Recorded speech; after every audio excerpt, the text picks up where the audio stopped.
There's some key principles there that I think apply to our human interactions during this coronavirus, where we're getting on each other's nerves and we're snippy and all that. Okay, if you're taking notes, because we love, the umbrella of love, because we love, we say things that build up, not tear down. Has anybody heard any words in their household that tore down instead of built up lately? Yeah, we need to, our goal should be the opposite. Jesus says in our relationships, in our interactions with each other, we should say words that build up, not tear down.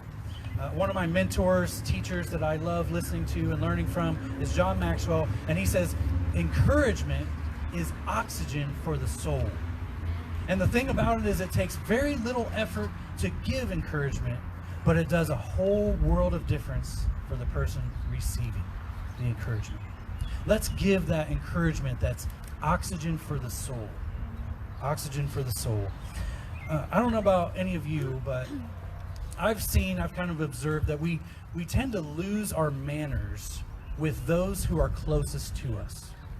Like, have you ever noticed that? Like I can be super frustrated. I can be so frustrated about whatever's going on in that moment, about whatever, something happened, and somebody, non-family member, comes up to me, and I can put a smile on, and I can use please and thank you, and yes please, and no thank you, and I can use my manners. But if a family member comes up while I'm frustrated, oh, they're getting full force of my frustration, right?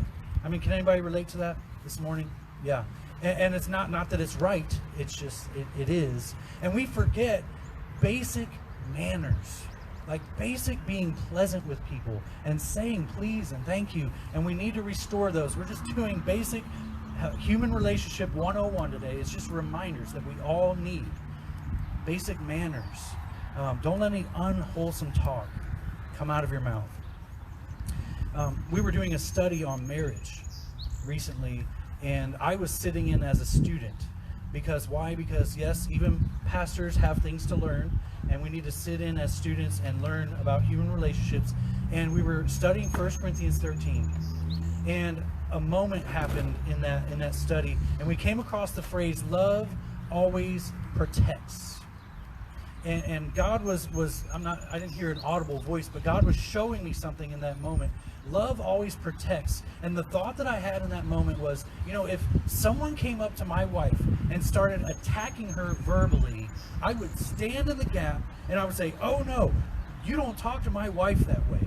Nobody talks to my wife that way. And I would come to her defense and I would protect her. But what I realized in that study is that sometimes I'm the attacker. And I'm supposed to be the protector. And yet sometimes, too many times, I'm the attacker. And God showed me I need to repent of this, and I need to love, and I need to show love. And so I'm a work in progress. I am. I'm a work in progress. And I need to be her protector.